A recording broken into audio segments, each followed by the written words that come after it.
두려움을 넘어서는 길이란 제목으로 하나님 말씀 증거하도록 하겠습니다. 우리가 꿈 가지고 온 이스라엘 백성들을 보게 됩니다. 그래서 바벨론에서 하나님의 약속, 꿈을 가지고 이제 고국으로 돌아옵니다. 개척 정신을 가지고 안주하지 아니한 사람들이 돌아오게 되었습니다. 그것도 상당히 대단한 믿음이죠. 그럼 우리는 이렇게 생각을 합니다. 이렇게 믿음이 좋은 사람들이니까 전혀 두려움이 없겠구나. 그렇지 않다는 것입니다. 이렇게 순종에도 두려움은 있고요. 어떤 의미에서 믿음 가진 사람이라고 해서 전혀 두려움 환경이 안 생기는 게 아니죠. 두려움을 이기는 거지 두려움이라는 감정이 안 생기는 것은 아니라는 것입니다. 왜 그러냐면 원수들이 기다리고 있거든요. 방해하는 세력들이 기다리고 있고 새로운 환경이 기다리고 있기 때문에 그렇습니다. 제가 3절을 읽어보시면 3절 보면요. 무리가 모든 나라 백성을 두려워하여 이렇게 돼 있죠. 그러니까 고레스 왕이 가라 그런다고 다 끝난 게 아니라는 것입니다. 그 땅에 방해하는 세력들도 많이 있고 새로운 환경, 공격하는 세력들이 있기 때문에 두려움이 있다라는 것입니다. 우리도 이 땅을 살아가면서 신앙생활하면서 두려움이 있죠. 용기를 정의를 얘기했잖아요. 두려움이 없는 게 용기가 아니라 두려워도 하는 게 용기라고.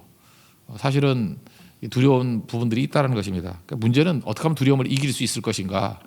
오늘 에스라서 3장이 그걸 보여준다고 생각을 합니다. 세 가지로 정리할 수 있는데 첫째는 모임을 회복하라는 것입니다. 잠깐만 모이면은 두려움을 이길 수 있다라는 거예요. 홀로 있으면 두렵습니다. 그런데 믿음의 동역자들끼리 잠깐 모여야 된다라는 거예요. 동료가 있고 동역자가 있으면은 안 두렵죠. 우리도 어렸을 때 무서우면 잠깐 친구끼리 모였잖아요. 모여 있으면 안 두렵잖아요.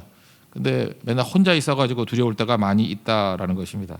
우리 1절을 다 같이 한번 읽겠습니다. 시작. 이스라엘 자손이 각자의 성읍에 살았더니 일곱째 달에 이르러 일제히 예루살렘에 모인지라. 두려움이 있을 때 그들이 했던 일이 뭐예요? 이렇게 모이는 것부터 했죠. 일제히라는 말은 그 히브리 원어를 보면은 한 사람처럼 as one man 한 사람처럼 다 모였다는 것입니다. 일사불란하게 그런 말이 있죠. 우리에겐 모기도 모이면은 천둥 소리를 낸다 그러고 물방울도 모이면 바위를 뚫는다 그러잖아요. 그러니까 두려움이 왜 있습니까? 이렇게 홀로 있으니까 잠깐 두렵다라는 거예요. 그러니까 모여야죠. 그 마지막 때 해야 될 일이 뭐냐? 히브리서 10장 25절 잘 아는 말씀이죠. 모이기를 패하는 어떤 사람들의 습관과 같이 하지 말고, 그다음에 이 두 가지가 있어요. 오직 권하여. 그러니까 주일 저녁 예배 도망치는 사람들 권하라는 거예요. 가지 마 이렇게 말하라는 거예요. 그냥 팔짱 끼고 알아서 가시든지 마시든지 이러지 말고 권하고, 새벽기도 안 나온 사람들에게 새벽기도 좀 나오시죠라고 자꾸 권하고, 권하는 게 있어야 된다는 거예요. 그날이 가까움을 볼수록 더욱 그리하라. 그러니까 자꾸만 모이는 것, 그래야 두려움이 없다라는 거죠. 모이는 게 힘들죠. 쉽지 않잖아요. 요즘 바쁜 시대니까. 근데 모이는 거는 나름대로 대가를 치릅니다. 근데 모이면 두려움이 없어요. 근데 집에 간 사람들은 또 여러 가지 두려움에 사로잡히겠죠. 묘하죠. 이게 주일 하루 종일 예배드린 사람들은 오히려 월요일 날 힘차게 나아가는데 두려움이 사로잡혀서 빠지고 집에서 잠만 자고 하는 사람들, 이게 회복이 된 것 같이 보이지만 월요병 생기죠. 새로운 거 도전할 때 두려움이 있어요. 여러분 그렇습니다. 순종했던 사람들 보면은 이렇게 몸은 좀 이렇게 축나는 것 같이 보이는데 담대함이 있는데 이것저것 잘 쉬는 사람들 보면 매사가 두려움이에요. 다 두려움이라는 것입니다. 그래서 우리가 중요한 게 뭐냐? 하나님 앞에 모이기를 힘쓸 때 두려움을 이길 수 있다라는 것입니다. 예수님 승천하실 때 두렵잖아요. 제자들이 예수님 항상 계셨는데 안 계시니까. 그때 예수님 주신 말씀이 뭐죠? 누가복음 24장 49절. 볼지어다 내가 내 아버지께서 약속하신 것을 너에게 보내리니, 성령이죠. 너희는 위로부터 능력이 입히울 때까지 이 성에 머물라. 뭐죠? 머물러서 모이라는 거죠. 이 말씀대로 순종했죠. 사도행전 1장에 보니까 14절에 여자들과 예수의 어머니 아우들 더불어 마음을 같이하여 오로지 기도에 힘쓰니라. 그리고 15절에 보니까 모인 무리의 수가 120명이다. 모인 무리의 수, 뭐했어요? 그들이 모였다고요. 모여서 기도했죠. 모이니까 두려움 이기고 담대함이 있게 되고, 2장 넘어가니까 오순절에 성령 강림이 있지 않습니까? 그러니까 두려우면은 성도들끼리 모여야 된다는 것입니다. 여러분 잠깐만 두려움이 점점 커지죠. 그럼 잠깐 예배 시간에 모이십시오. 모이면은 두려움을 이길 수 있다라는 것입니다. 그러니까 안 모이면 두려워지고 모이면 담대해진다. 이거 꼭 잊지 마십시오. 그래서 초대교회 딴 겁니까? 그냥 허구한 날 모였어요. 성전에서도 모이고 집에서도 모이고. 이거 보면 모인 얘기들 아니에요? 어디 모여 있을 때 성령이 임했잖아요. 고넬료도 온 집안 사람 다 모여서 기다리고 있잖아요. 그때 능력이 나타나고. 많은 기적들을 보시죠. 다 모여 있을 때 나타났지. 뭐 혼자 있을 때 나타나는 게 뭐가 있어요? 혼자 있을 때 맨날 두려움에 빠져 있고 뭐 낙심하고 맨날 그러는 거죠. 그럼 감 잡았으면 이제 할 일이 뭐예요? 잠깐 모여야죠. 특별히 예배 시간에 모이고 기도 시간에 모이고 선교할 때 열심히 모이십시오. 흩어지지 말고 모이면 강력해지게 된다라는 것입니다. 두 번째 두려움을 이기는 길은 무엇인가? 예배의 회복이라는 거예요. 첫째는 모임의 회복, 두 번째는 예배의 회복. 2절부터 6절까지 한번 읽겠습니다. 시작. 요사닥의 아들 예수아와 그의 형제 제사장들과 스알디엘의 아들 스룹바벨과 그의 형제들이 다 일어나 이스라엘 하나님의 제단을 만들고 하나님의 사람 모세의 율법에 기록된 대로 번제를 그 위에 드리려 할세.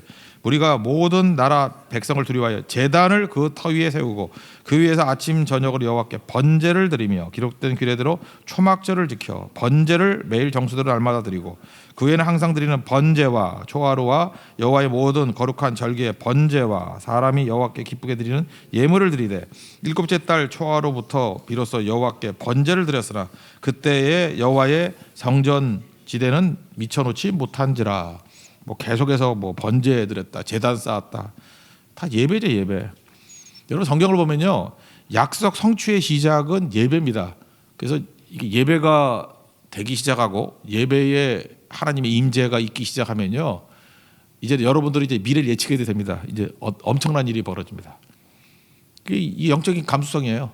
이게 예배를 딱 보면은 아 이제 되겠군, 이게 가능해진다는 것입니다. 여러분 우리가 선교를 떠난다는데 선교의 목적이 뭐예요? 예배 드리는 겁니다. 이번 이제 다음 주에 제주 선교 가지 않습니까? 제주 선교 가서 뭐 할 거예요? 전도해가지고 거기서 끝나는 게 아니라 예배를 모이게 만들어야 돼, 예배. 그래서 그 중간에도 잠깐 이렇게 파티만 하려고 그러지 말고 가능하다 그러면 예배를 드려야 돼요. 모일 때 예배, 아침 예배, 저녁 예배, 또 중간에 그냥 사람들 모아놓고 예배를 드려야 된다니까요. 예배자가 되게. 그러면 거기가 변화가 된다는 것입니다. 사실 황폐된 이유가 뭐예요? 예배가 사라졌기 때문에 그런 거죠. 근데 예배가 되기 시작하더라 그러면 변화가 나타나죠. 우리도 선교 갔을 때 이제 예배로 바꾸고 난 다음에 굉장히 강력해졌다고요. 그리고 마귀가 너무너무 싫어하는 것 같아요. 막 방해하려고 그러고 힘들어하려고 그러고. 잘 되는 선교지일수록 예배 이렇게 안 되게 할 때가 되게 많아요. 제주도에 가서 예배 드려야 돼, 예배. 그죠? 저녁에 새벽에 다 예배 올 수 있도록 만드는 거, 그게 꼭 중요한 것 같습니다. 다음부터는 숙소도 좀 시내 쪽으로 가가지고 모일 수 있게 할까 생각도 있어요. 예배 드리는 게 너무너무 중요하기 때문에 그렇습니다. 그 다음에 있게 될 우리 네팔 선교도 마찬가지죠. 네팔에 그 변화가 어떻게 나타났어요? 모여서 예배 드릴 때, 예배할 때 거기서 강력한 파워가 나타나기 시작하고 능력이 나타나기 시작하더라는 것입니다. 베트남 신학생들 28명 오신 거 아시죠? 예배를 사모하더라고요. 이번 금주에, 다음 주에 우리 제주 선교 동참하는데 이번 주 금요 차례 때 온다 그러더라고요. 여러분들 좀 많이 오십시오. 오셔서 같이 베트남과 한국 사람들이 모여서 같이 예배하고 기도할 때 능력이 나타나겠죠. 바로 그거예요. 그리고 또 우리 제주 선교가 같이 예배드리고 선교하고 할 때 하나님의 은혜가 나타나게 된다는 것입니다. 지금 바벨론 포로로 끌려갔을 때 이들이 못했던 게 뭐냐? 예배를 못했어요. 모여서 예배드리는 거 못하니까 힘이 없는 거죠. 근데 하나님께서 언제 회복을 시켜주시느냐? 예배가 회복이 될 때 회복시켜 주신다, 약속하셨다는 것입니다. 이거는 뭐 예레미야 33장 뭐 기도에 가는 거야. 너는 내게 부르짖으라. 뭐 그러면 내가 내게 응답하겠고 내가 알지 못하는 크고 은밀한 일을 보여주리라. 그게 2절 3절에 나오죠. 10절 11절 이게 뭉뚱그리로 있는데 한번 찾아봅시다. 페이지 1106페이지입니다. 한번 찾아보세요. 1106페이지. 이게 예언이거든요. 포로로 잡혀갔던 백성들이 포로 되기 이전에 예레미야 선지자예요. 너희들이 다 흩어져가지고 황폐해지고 뭐 사람도 없고 짐승도 없고 소리도 다 사라졌는데 언제 회복이 되느냐? 예배 소리가 회복될 때부터 회복되더라. 이게 우리 교회가 되길 원하고 이게 우리 가정이 되길 원하고 이게 우리 국가가 되길 원합니다. 우리 선교지가 되길 원합니다. 그러면 된다는 거예요. 10절 11절 뭐 나눠지지 않았습니다. 다 같이 읽겠습니다. 시작.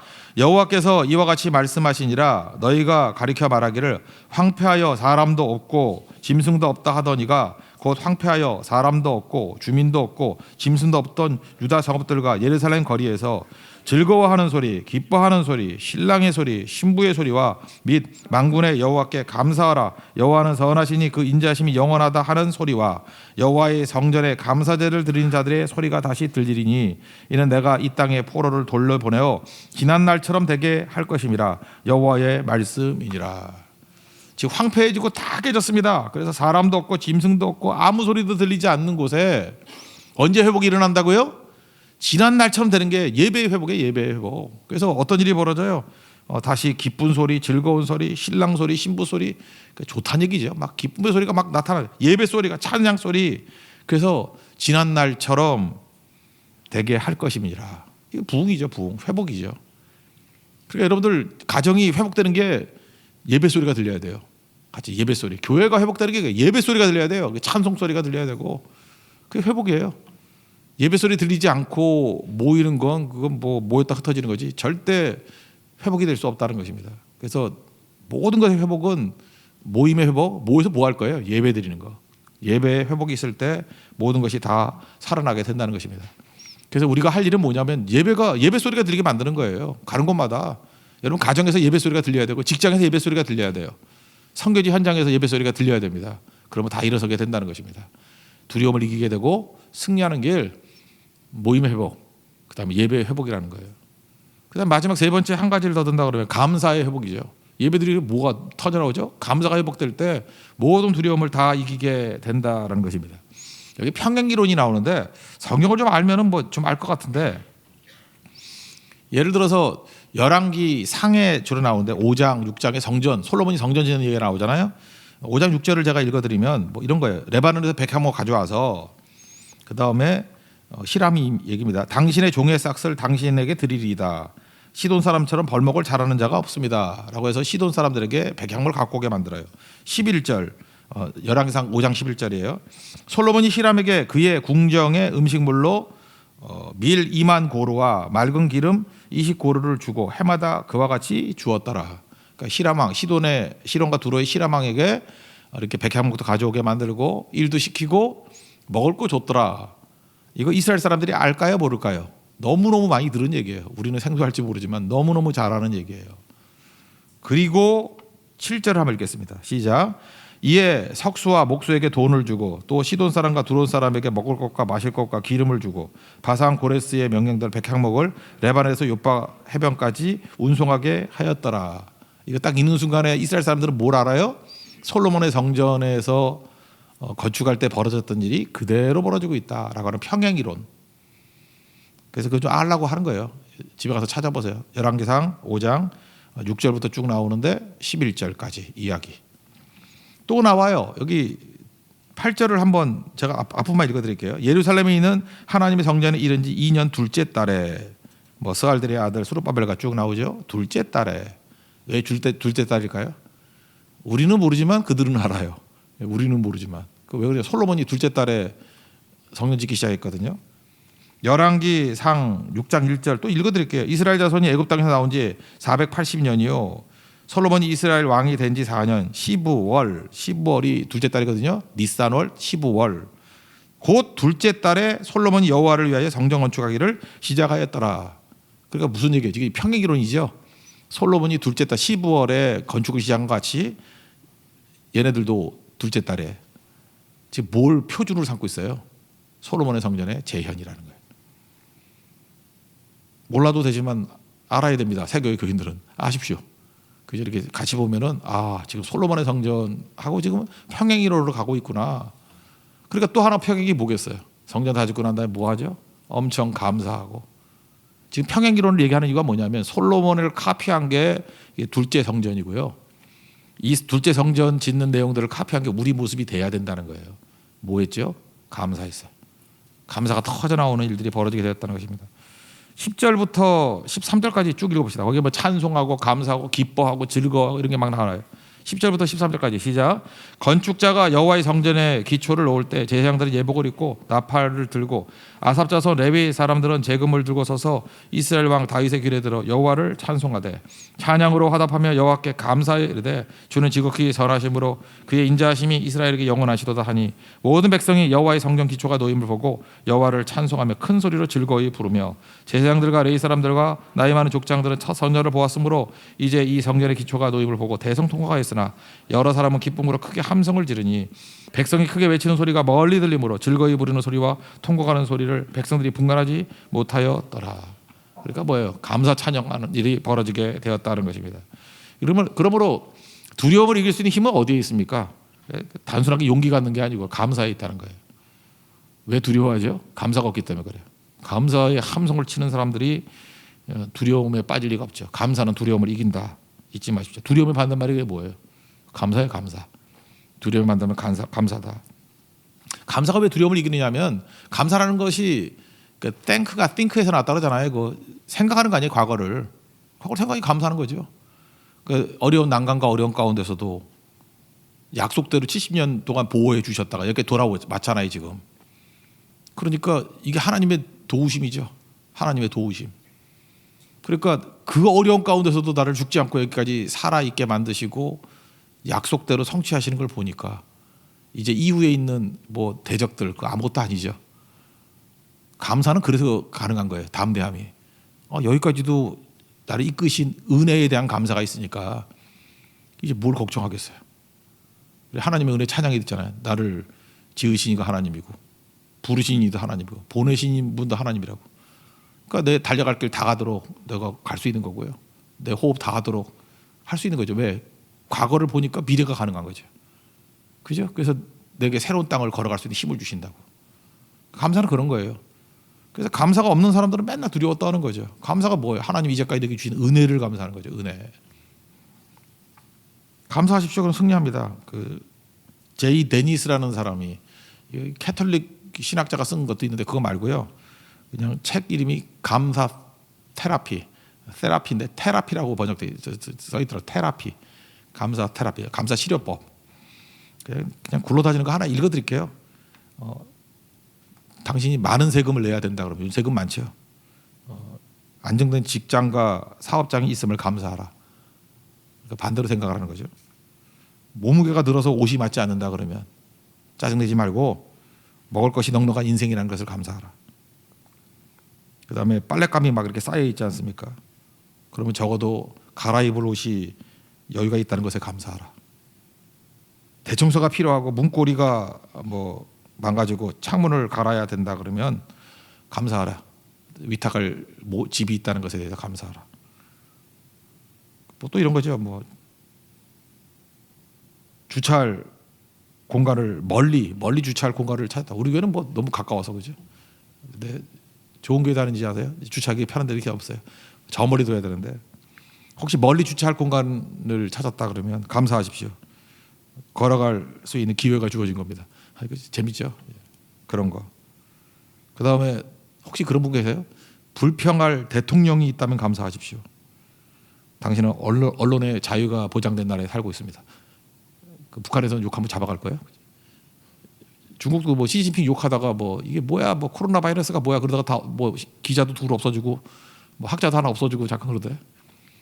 근데 우리도 막 욕하는 사람이 아직도 살아있는 거 보니까 우리는 없어지지는 않는 것 같아. 몰라 나중에 없어질지 모르지만 아직까지는 안 없어지고 있어요. 그죠? 감사하라. 언론의 자유가 보장된 나라에 살고 있다는. 또 뭐가 있나?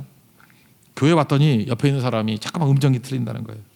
짜증 나지 말고 감사하래요. 청각이 살아있음을. 그 제가 아는 분은 연세가 드셔가지고 잘 안 들리세요. 보청기 안 끼면은. 근데 그분은 아무리 소리를 질러도 평안해요. 그죠? 그런 거 보면서 이렇게 나쁜 소리가 자꾸 들린다는 것 자체도 감사할 일이죠. 청각이 살아있다는 거 아니에요? 감사하라. 또 이거 할까요? 뭐 하루 해가 지나서 온몸이 나그네하고 피곤하다면 감사하라고. 생산적인 하루를 살았다라는 증거라고. 그러니까 뭐 이런 얘기에 쭉 그런 걸로 한 챕터가 다 있는 건데 감사 테라피. 그러니까 읽어봐도 도움이 되는 것 같습니다. 이거 쭉 하다 보니까 두려움이 다 사라져 버리죠. 여기 지금 앞부분은 안 좋은 것들 아니에요. 근데 그 감사의 시각으로 보니까 그게 유익이네 뭐 이런 거죠. 그게 긍정적인 거네. 긍정이 뭐라 해서 긍 즐길 긍이라니까요. 즐겁게 살기로 정한 거. 그래서 감사가 가장 긍정적인 삶이에요. 에너지가 넘치는 삶이라고요. 그러니까 두려움을 다 이길 수 있게. 두려움은 이게 마이너스 에너지 아니에요. 잠깐 모이십시오 성도들이. 혼자 있으면 두렵습니다. 모이면은 담대해진다는 거예요. 예배 안 드리면 두렵고 지금 예배 안 드는 사람은 뭐 볼 것도 없어요. 다 쪼그라가지고 사는 게 아니에요. 예배 드리면 거기서 또 힘이 생기고요. 예배 드리면 힘이 생겨요. 그리고 예배 드리니까 아까 말씀을 생략했지만 예배 드렸기 때문에 정전 지을 힘이 생기는 거예요. 예배 드리고 나서 정전 짓기 시작하는 거라고요. 그러니까 모든 시작할 수 있는 힘은 예배에서부터 나와요. 예배가 힘이라고 힘. 예배 드리니까 정전 지을 힘이 생기고 정전 짓고 있으니까 무슨 생각이 들어요? 감사가 나오는 거예요. 감사가 터져 나오는 거예요. 놀고 먹는 사람이 감사가 나오는 게 아니라 일하는 사람이 감사가 나오는 거예요. 그래서 우리가 두려움이 밀어닥칠 때마다 모이십시오. 예배하십시오. 감사하십시오. 그러면 두려움을 뛰어넘는 우리 강력한 성도가 될 것입니다. 자리에서 일어나겠습니다. 우리 하나님의 은혜 다시 한번 찬양하겠습니다.